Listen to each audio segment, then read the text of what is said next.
Well, welcome to 2018, the Biblical Worldview Institute here at Prestonwood. We are thrilled that you're here. We have 1,000 students from other schools, 16 other schools, so we're so thrilled that you're with us today. And then obviously we have our 7th through 12th grade here as well, so you guys are ready to listen and learn. You saw some videos from our sponsors, right? We have a number of Christian colleges that are going to be out in the atrium that at lunch today, you're going to have an opportunity to walk by, meet them, learn a little bit more about their colleges. And I want to tell you who they are, right? Boyce College, Dallas Baptist University, Hardin-Simmons, Howard Payne, John Brown, Lubbock Christian, Ouachita, Patrick Henry, Union University, and Lee University, as well as our own PCA+. So we're excited that they've chosen to sponsor this so that you guys can be here and listen and learn from our speakers today. And we're super excited about the lineup that we have for you. I want to remind you about the resource that you have in your hands, that little booklet, right? It's for you to take notes, for you to know who the speakers are, for you to keep up with what's going on and who the people are that are going to be up here. We're going to have one speaker and then 2 panels. And we thought the panels would be kind of interesting for you guys so you can hear a variety of concert of voices on these particular issues.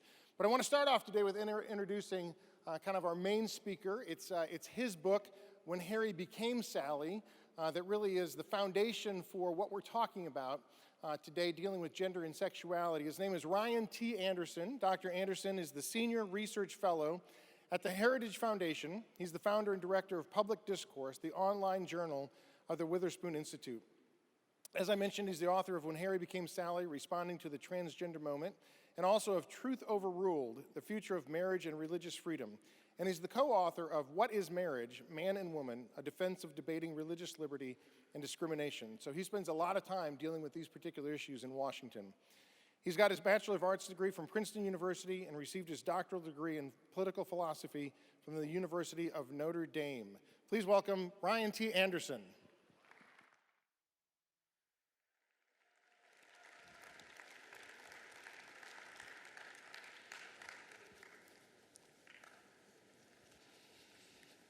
Thank you. That was a long walk to get here. Awkward silence. So what I've been asked to speak about this morning is what's going on in the culture on questions of sexuality and gender. And I could start simply, but most of you are too young to have ever seen the movie When Harry Met Sally, which is what obviously the book is, the title is playing off of. But if you ever do go back and watch that movie, the central theme of the movie is whether or not men and women can be just friends. It's Meg Ryan's one of the stars, and the question is whether she and this other guy could just be friends, or are the differences between men and women so significant that just platonic friendship is impossible. And if you fast forward to today, 30 years later, the big question isn't whether or not men and women can be just friends, but whether or not a man could become a woman, whether or not a woman could be trapped inside of a man's body. Now, there always have been people who have felt discomfort in their own bodies. There's always have been people who have felt a sense of alienation, a sense of distress, a sense of just discomfort in their own skin. What has changed is how we think about what the appropriate response is. We once did explore the possibility that sex reassignment procedures was the best way to go. Dr. Paul McHugh, when he arrived at Johns Hopkins, he shut down that sex reassignment clinic. Johns Hopkins had opened a clinic back in the late 50s and early 60s. When Dr. McHugh became the chair of psychiatry there, he said we should actually look and see what the long-term outcomes have been for these patients who have been suffering, and suffering to such a great extent that they would contemplate having these procedures. And the long-term outcomes were so disturbing. They didn't show signs of improvement. They were happy with the transformation that had taken place as a cosmetic matter, but they didn't find the wholeness and the happiness that they thought those procedures would bring them. And so back in the 70s, Dr. McHugh and the administration at Johns Hopkins shut down their sex reassignment clinic. And it remained shut down up until 2 years ago. And it's been reopened not in light of new evidence, not in light of new discoveries about human nature, but largely as a result of ideology. And I think that's what's mainly been going on in terms of the title for this morning. Let me say 2 other things just to kind of set the table I think that in general, the changes we've seen has been a shift from the LGB part of the acronym to the T part of the acronym. For 20 years, Americans were having a discussion about marriage and what some people called marriage equality. And there were campaigns all throughout the United States to legally redefine marriage. Ultimately, the Supreme Court redefined marriage in the Obergefell decision. But then what took place since then has been almost overnight. There was an assumed outcome on the discussion involving gender dysphoria, transgender identities, whereas most Americans had never even had a conversation about the T part of the acronym. All of a sudden, there were new policies being mandated by the federal government. There were new medical treatments being performed on children, and many people felt like they hadn't even had time to think about what was going on. And so that pivoting from LGB to T is part of this. And then lastly, I would say is that the way that I got involved in this, and the book that you see on the screen, I'm seeing it on my monitor, there it is. The very last chapter of that book deals with what initially got me involved in this question. I work at a public policy think tank, and so the last chapter of this book deals with public policy and law and legal issues. But it's the prior 7 chapters that deal with the human issues. And the way that I first got involved in this was we would get requests from cities and states and policymakers of, what should we do about healthcare? What should we do about bathrooms? What should we do about some legal issue? And we were trying to provide them with advice on the public policy. But then the more and more I dug into this, the more I saw that there were real human people behind these legal issues. That this wasn't just a debate about law or government. It was really a debate about human nature. And that there are human costs to getting human nature wrong. What persuaded me to do a full book on this question was I came across several individuals who had transitioned, thinking it would bring them that wholeness and happiness, and then detransitioned. And so in this first panel that we'll have later this morning, one of those speakers, Walt Heyer, was one of the first people like this who I had ever met in person. Walt had transitioned. He lived for 8 years as a woman, thinking that that would bring him the wholeness and happiness he was desiring, and it didn't work out. And I'll let him tell his story while he's here, but there have been dozens of people now, possibly hundreds of people, who have publicly told these stories. And the most heartbreaking are the stories of teenagers who have transitioned, and then in their 20s detransitioned, especially high school girls who weren't quite fitting in at their high school, who weren't feeling comfortable as a girl. They thought the problem was with their body.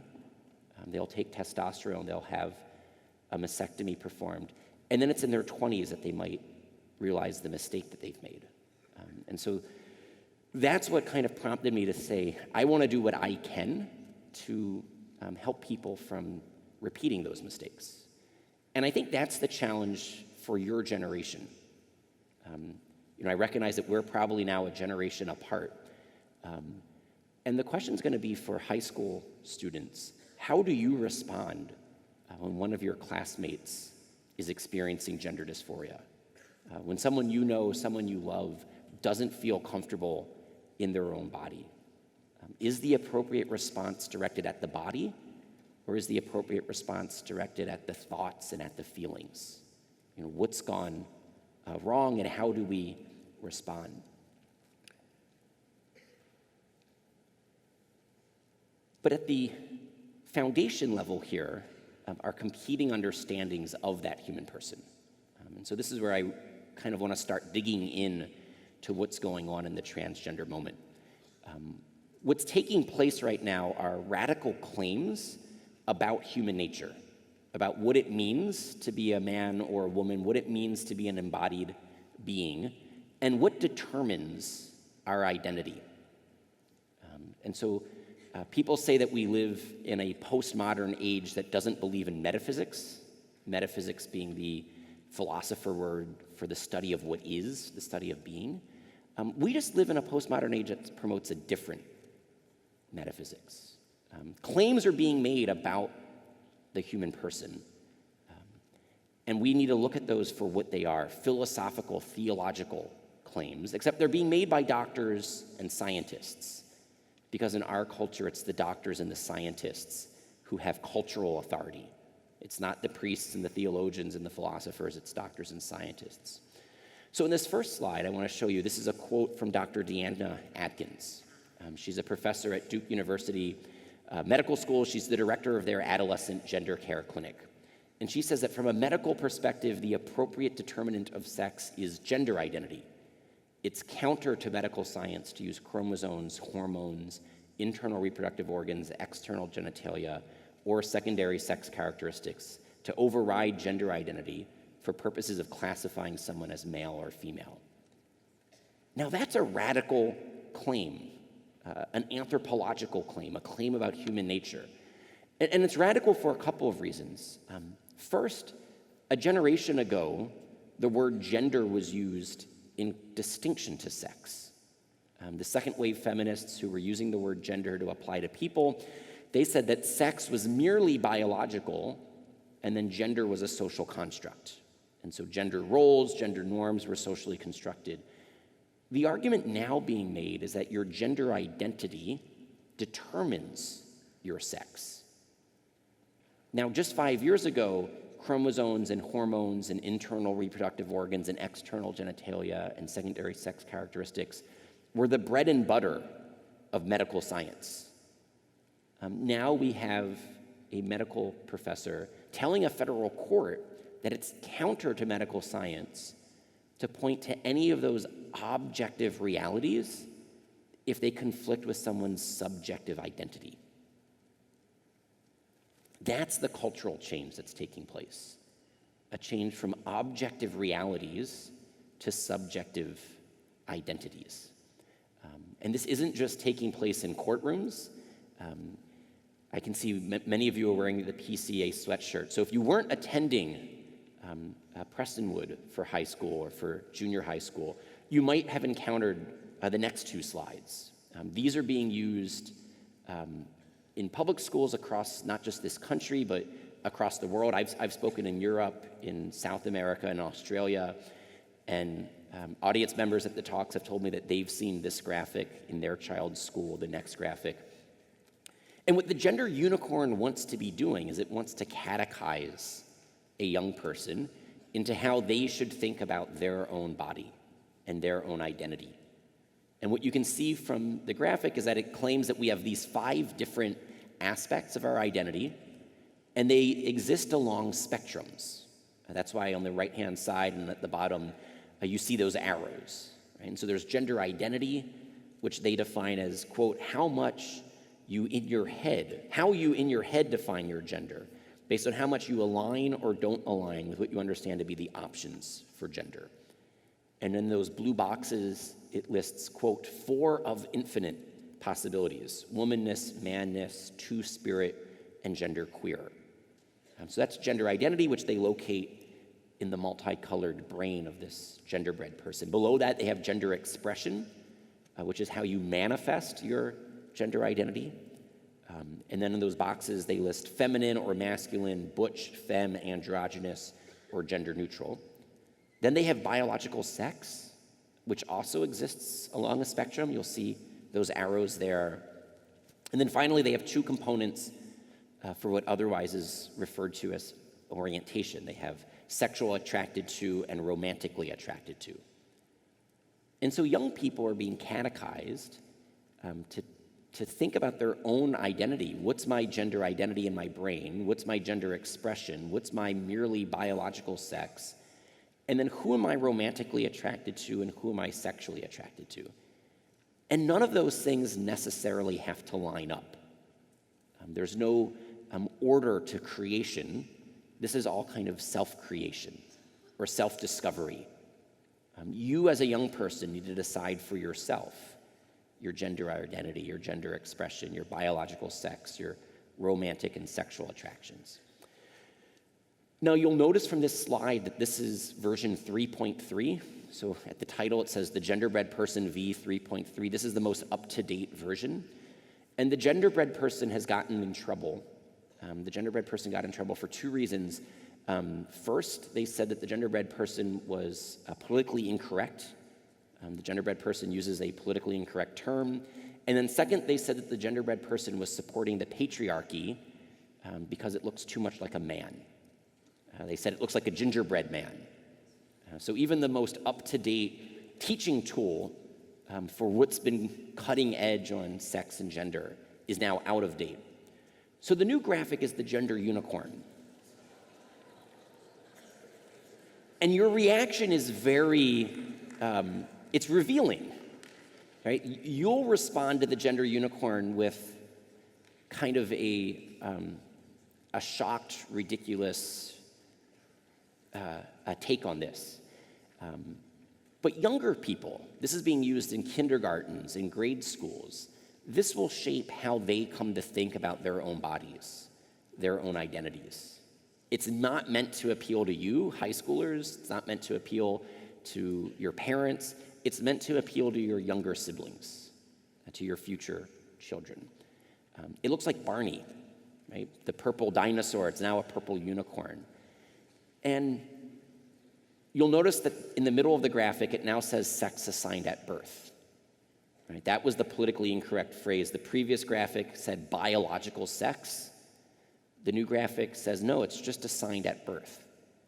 And so if your sex was merely assigned to you at birth, then a doctor could reassign your sex later in life. Now, this might not capture your moral imagination, but envision a 5-year-old boy who's been taught that the gender unicorn is true, that this is the truth about his body and his identity. And this boy doesn't feel comfortable being a boy. There's something about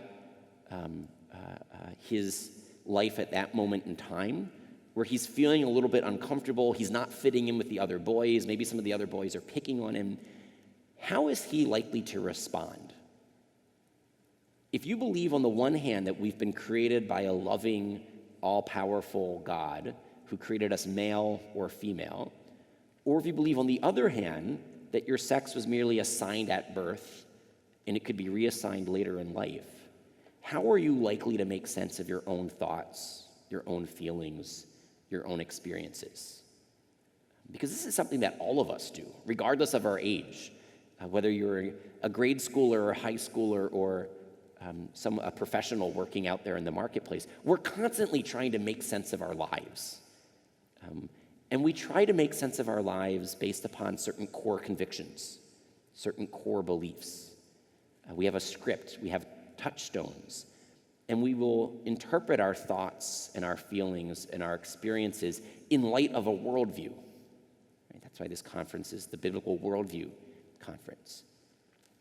And so if your worldview is one in which the gender unicorn has replaced objective science and belief in creation, you're likely to respond very differently than you would otherwise.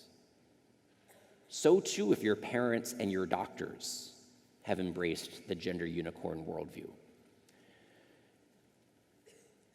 So this next slide explains why they changed terms. Biological sex is an ambiguous word that has no scale and no meaning. Besides that, it's related to some sex characteristics. It's also harmful to trans people. Instead, we prefer sex assigned at birth, which provides a more accurate description of what biological sex may be trying to communicate. That's the ideology that is lying behind the change in terminology, that referring to a biological sex has no meaning, but sex assigned at birth does have a meaning. And the meaning that it's trying to convey is that your sexual identity is plastic, it's fluid, it's arbitrary. It was merely assigned to you. It's not an inbuilt reality with meaning. So from this vision of the human person has come radical medical treatments. And so I just very briefly want to fill you in on what's been taking place with young people with gender dysphoria. Historically, the response had been to try to talk to a young person to figure out what about being a boy or a girl was making them uncomfortable, trying to respond to those underlying causes by maybe changing what was going on at a school or a family dynamic, helping someone have a better understanding of what it really means to be a boy or a girl. Instead, there's now a 4-part standard of care. The first is to socially transition a child. So a young person as young as 3 years old who's persistent, insistent, and consistent. Those are the technical terms that they're the opposite sex. So if your younger sibling is persistent, insistent, and consistent, that they're actually a girl, even though they were, quote, assigned a boy at birth, they should be allowed to socially transition, be given a new name, a new wardrobe, new pronouns, etc. Second, as that child approaches puberty, they should be placed on drugs to block their puberty, to prevent them from going through puberty in the, quote, wrong body. This then leads to the third step of the treatment protocol, where young teenagers would be given cross-sex hormones. So a teenager somewhere between the age of 14 and 16, a girl would be given testosterone to masculinize her body. A boy would be given estrogen to feminize his body. The idea here is that since you blocked puberty of the biological sex, you now need to initiate something that would mimic or resemble puberty of the opposite sex. And then the fourth step is surgical transition.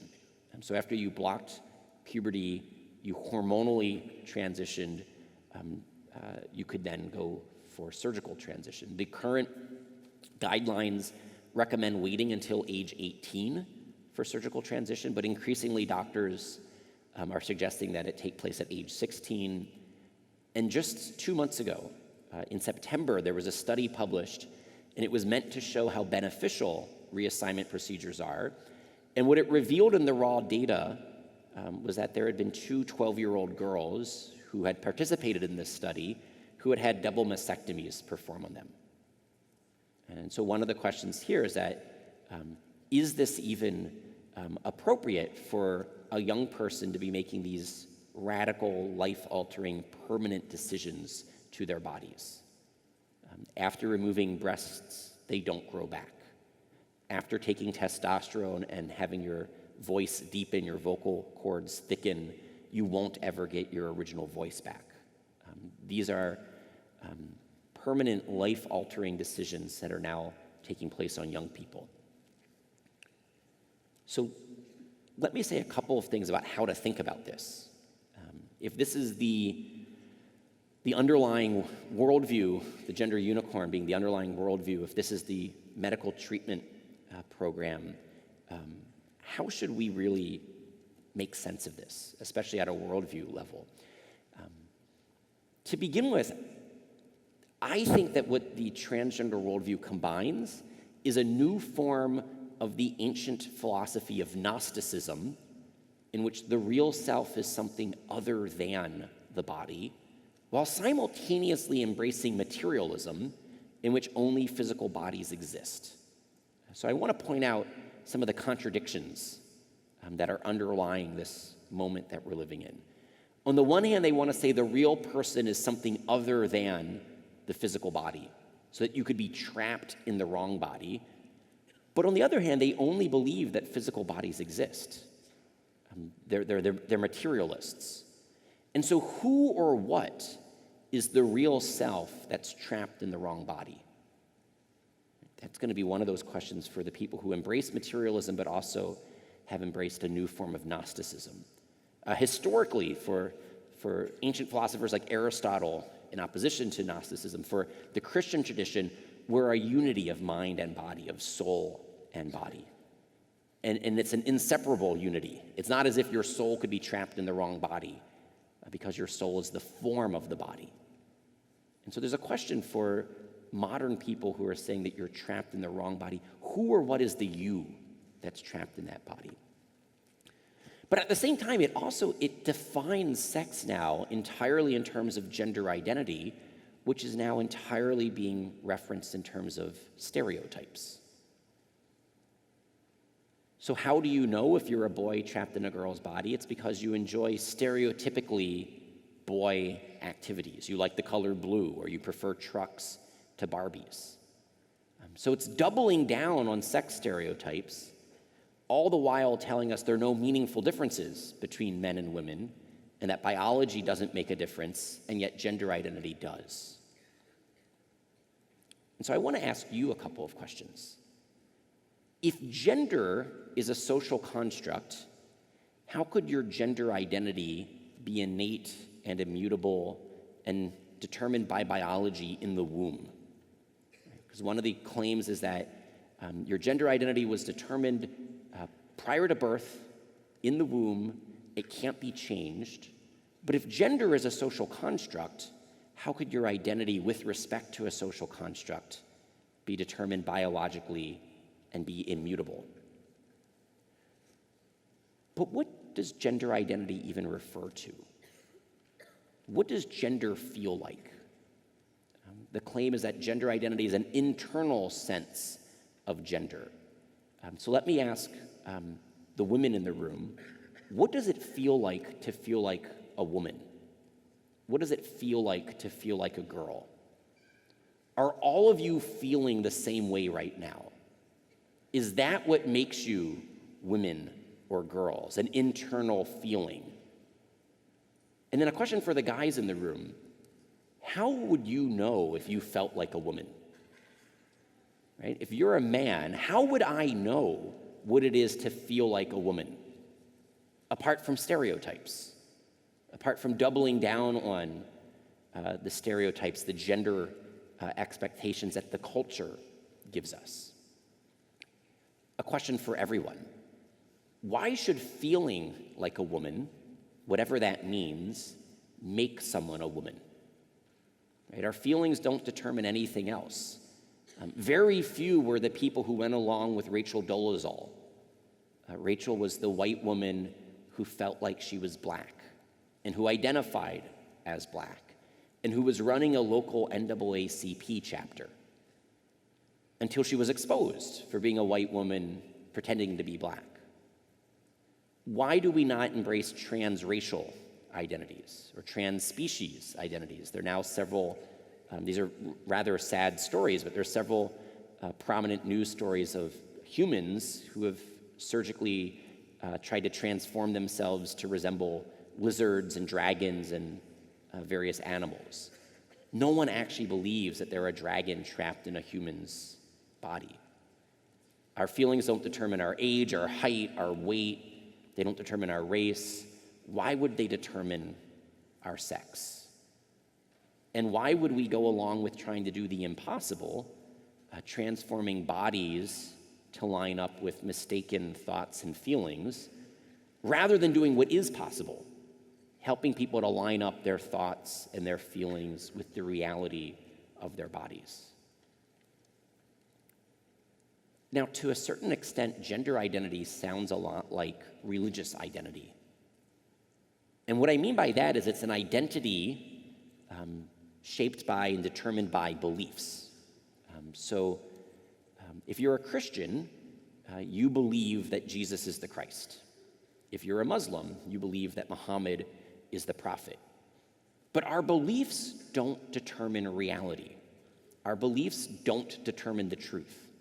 Jesus either is or is not the Christ, regardless of what any of us believe.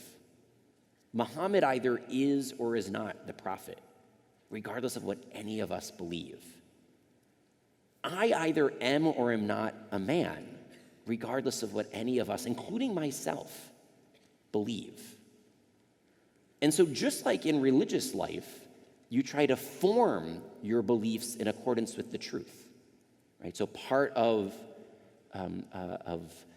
Bible study, part of reading theology, part of considering world religions is to conform your thoughts, your feelings, your beliefs to the truth. The same thing would be true when it comes to our gender identity, to our sexual identity. This isn't the type of thing where our beliefs determine the truth, but where our beliefs should reflect the truth. And this isn't just on a philosophical level. I want to close by sharing with you some of the results of the studies on sex reassignment, how to think about the outcomes for people. So I'm going to skip a bunch of slides just to read along with you some of the outcomes.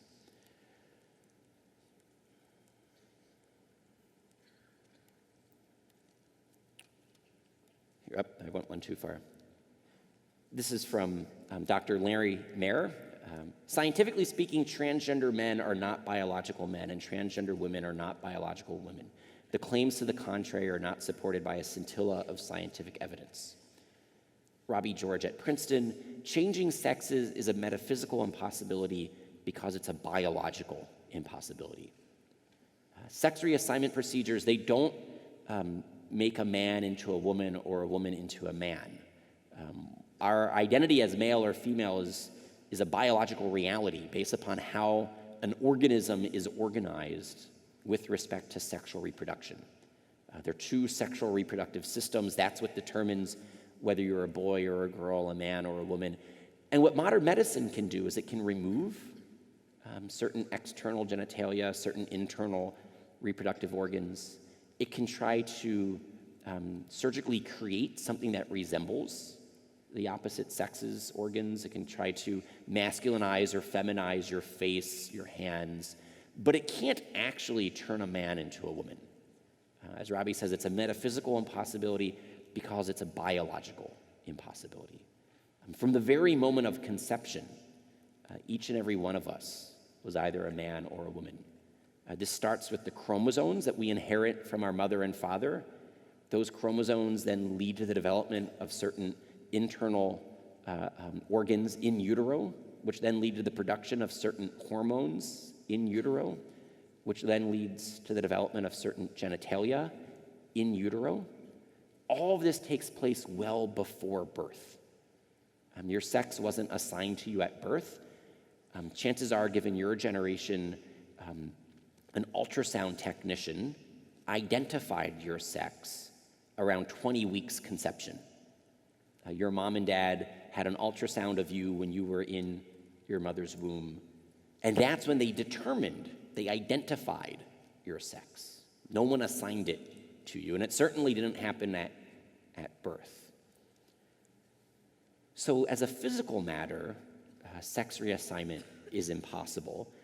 And then as a psychological matter, it tends not to bring the wholeness and happiness that people are seeking. So this is Dr. Paul McHugh, the former chairperson of psychiatry at Johns Hopkins. He wrote an article after Bruce announced that he was going to be Caitlin. He says, transgender men do not become women, nor do transgender women become men. All become feminized men or masculinized women, counterfeits or impersonators of the sex with which they identify. In that lies their problematic future. When the tumult and shouting dies, it proves not easy nor wise to live in counterfeit sexual garb. The most thorough follow-up of sex reassigned people, extending over 30 years and conducted in Sweden, where the culture is strongly supportive of the transgender, documents their lifelong mental unrest. 10 to 15 years after surgical reassignment, the suicide rate of those who had undergone sex reassignment surgery rose to 20 times that of comparable peers. So that was Dr. McHugh writing just 3 years ago now, after Bruce had announced that he would be Caitlin. These basic results have been reaffirmed, and so I want to go back. This is a study that was conducted back in 2004, so it's 14 years old now. The Guardian newspaper, it's a newspaper in the United Kingdom, they asked Birmingham University to conduct a study of 100 studies of post-op transgenders. So this was kind of a meta review. It was a literature review of 100 studies. And then it says here, ARIF, which conducts reviews of healthcare for the NHS, concludes that none of the studies provides conclusive evidence that gender reassignment is beneficial for patients. It found that most research was poorly designed, which skewed the results in favor of physically changing sex. There was no evaluation of whether other treatments, such as long-term counseling, might help, or whether their gender confusion might lessen over time. Statistically significant improvements have not been consistently demonstrated by multiple studies. This is a different study, so the slides have been reformatted for this presentation. So this is now the Obama administration in 2016, when they were doing a literature review on these questions, pointing out that there hasn't been statistically significant improvements for most outcomes.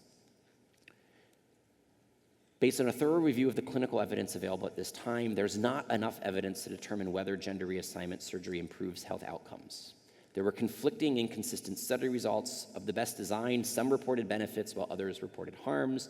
The quality and strength was low due to mostly observational study designs. Lists all the problems. Many studies that reported positive outcomes were exploratory type studies with no confirmatory follow-up. And if you see the fine print there, that's the Centers for Medicare and Medicaid Studies Services in June of 2016. And this was their proposed decision memo. They come back with the final decision memo in August. This slide points out all of the problems. So when you hear the media say that there's a consensus that sex reassignment procedures are beneficial for patients, that the science is settled, this is what the Obama administration said just 2 years ago, summarizing those science, pointing how weak the studies are, how the quality and strength of the evidence is low, how there were no comparison groups, there were subjective endpoints, there was a confounding of causation, small sample sizes, no validated assessment tools, and then considerable loss to follow-up. They weren't even able to follow up with many of the patients, which unfortunately suggests in some of these cases would be lost to follow-up due to suicide. This is where I want to focus in. This is in their discussion. They say, after careful assessment, we identified 6 studies that could provide useful information. Of these, the 4 best designed and conducted studies that assessed quality of life before and after surgery using validated psychometric standards did not demonstrate clinically significant changes or differences in psychometric test results after GRS, gender reassignment surgery. So what is this report telling us? It's saying that the vast majority of the studies out there that the media will hype are poorly conducted, they're of low quality, and they skew the results in favor of transitioning. We identified the 4 best studies, and this shows no significant change after reassignment surgery. So you have a patient population that is suffering enough that they would contemplate going through a surgery to remove various body parts. They're not making this up. People with gender dysphoria are suffering. They're so uncomfortable in their own bodies that they would contemplate taking the opposite sex's sex hormone. They would contemplate removing their reproductive organs, their genitalia. And then the Obama administration is reporting, and there's no clinically significant change afterwards. All of those same struggles, anxiety, depression, substance abuse, alcoholism, suicide ideation, they remain. Which is why in this, I'll close with this slide. I see I'm now out of time. They point to a study, the same study that Dr. McHugh pointed to. The study identified increased mortality and psychiatric hospitalization compared to matched controls. The mortality was primarily due to completed suicides, 19.1-fold greater than in control Swedes. And then in the next one, we note mortality from this population did not become apparent until after 10 years. So when they identify this Swedish study as one of the most robust, one of the best studies we have, it's pointing out a 19-time greater likelihood of death by suicide than the general population, and those deaths don't start manifesting until 10 years after surgery. That at first people are happy with how the procedure went as a cosmetic matter. It's fulfilled what they were hoping for, what they were desiring. And then 5, 10, 15 years later is when we see the increased mortality. And in our next, in the panel session, you'll get to hear a firsthand account of this. You'll get to hear from Walt, who lived for 8 years as Laura, and then went back to living as Walt. So I'll stop here for this part, because I'm now out of time. And I think there's a video, possibly? Yes, there's a video, and then we'll be back for a panel discussion. Thank you.